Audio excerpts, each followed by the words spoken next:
What I recommend for most people is to plan on continuing on the changes that you've just lined out for at least 3 months. Depending on what kind of business, you may be able to get away with it for 1 month, but you want to give it time enough that you can see if your efforts are working. So for example, in Made to Stick, Chip and Dan Heath talked about decision paralysis, kind of how we have a finite bucket of willpower or decision-making ability in a day. And so if we wake up and we think about what clothes I'm going to put on, that takes a little bit out of the bucket.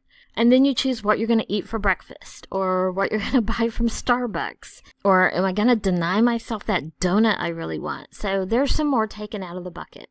You get to work, and are you going to park close to the door because it's hot today or raining? Or am I going to park further out because I need the exercise? That's a little bit more taken from the bucket. So all of these are day-to-day decisions you have to make every day that are actually using up your willpower bucket. So the worst thing you can do is from the start have too many things that are a different choice from your regular day-to-day routine, because you won't be able to stick with it. So I recommend you start with what you're currently doing and give each of those 3 areas just a small upgrade. That way you're not using up a lot of extra willpower and hit a day that you don't have enough to do your new things.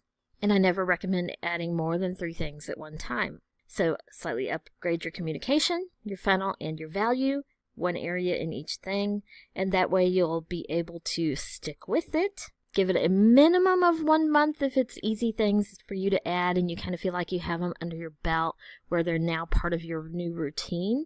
And if not, give it a full 3. Then you'll be ready to move on to the second row.